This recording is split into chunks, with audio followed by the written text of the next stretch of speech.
And now for our final award presentation of the morning, which is a Special Impact Award for Children's Wisconsin. They created a national awareness about the harmful effects of vaping on teenagers. Doctors at Children's became alerted this summer when a rash of otherwise healthy teenagers were admitted with serious respiratory problems. 8 such patients were admitted to Children's between June 11th and July 25th.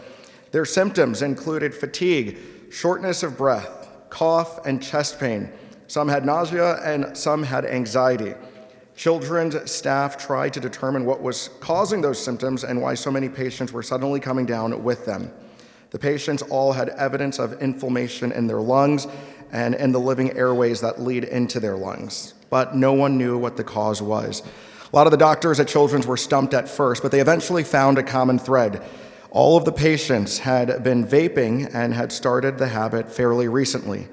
The staff at Children's knew that they had not proven that vaping was causing respiratory problems in teens, but because of the sudden surge in these patients, the hospital decided that it needed to let the public know and issue a warning. Children's made that announcement during a July 25th press conference. Soon after, the CDC issued an alert putting this issue on the national radar. More than 2,200 cases of e-cigarettes or vaping product use associated with lung injury have been reported to the CDC, including 48 deaths. In recognition of the work of the numerous staff members of Children's who worked to investigate what was behind the rash of teen patients with these respiratory problems, the hospital is the recipient of this year's Special Healthcare Heroes Award. Accepting the award is Dr. Michael Gutzeit, Chief Medical Officer at Children's Wisconsin.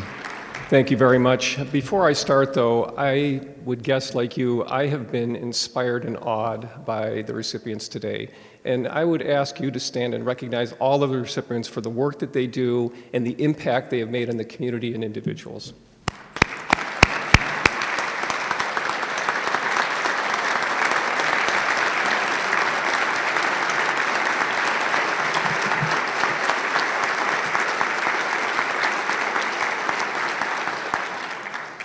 Thank you.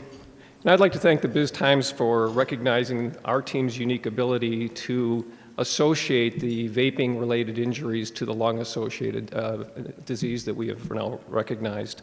I'm representing a big team today, and I have to let you know that they all gave me comments to offer. So how long do I have? I did some heavy editing, so we should be okay.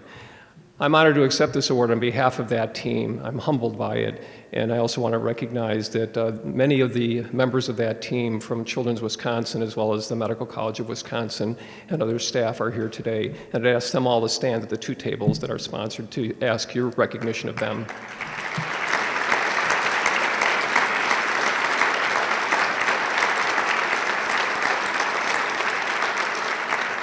This team continues to tell the story and advocate on behalf of children and teens who are victims of vaping and are suffering the consequences of that without even knowing it sometimes.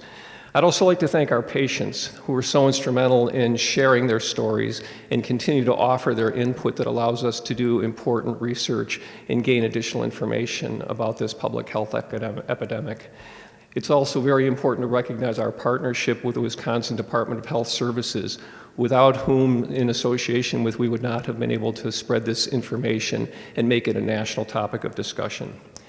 At Children's Wisconsin, our vision is we want the healthiest kids in the country to be right here in Wisconsin. We recognized during the summer that we were seeing kids who were anything but healthy. And on July 25th, we announced publicly for the first time that we recognized an association between vaping and lung-related injury.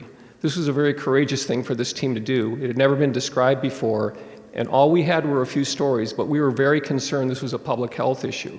We weren't sure at the time if this was a public health issue just in the local area of Milwaukee or if it was much bigger. And as you know from reading the news over the past 5 months, this has become a national and an international story. It's hard not to see an article about vaping in the press or on social media multiple times during the day, and we are privileged to have been able to share this story and start the conversation, and most importantly, head us in the direction of perhaps the best treatment of all, which is prevention. On a daily basis, our pediatricians see the impact of vaping on their patients, And I think it's very important for all of us to recognize this is not safe. It's dangerous. It's dangerous to the health of our teens, and we don't even know the long-term impacts yet as we continue to see these patients in follow-up, many of whom are continuing to suffer lung injury from the vaping that they had done. So I'd like to advocate that we at Children's, as well as all of you, should be encouraging our legislators and others to pass laws and legislation, raise awareness about the dangers of vaping. Things like raising the minimum age of purchase for tobacco products to 21 is a start. Education and awareness is another thing. Eliminating flavored products which are attractive to teens and cause addiction at levels that they don't even realize until it's almost too late, as well as advocating on behalf of public service announcements and things that we can do to prohibit marketing and advertising targeted at these teens, which is very insidious but also causes them to become addicted to nicotine and other products. So again, on behalf of everybody at Children's who has participated in this project, we are deeply humbled and very thankful for this recognition, but we also like to reflect on the community. This is a very important public health issue, and we would really ask all of you to advocate if you've heard our story today. Thank you all.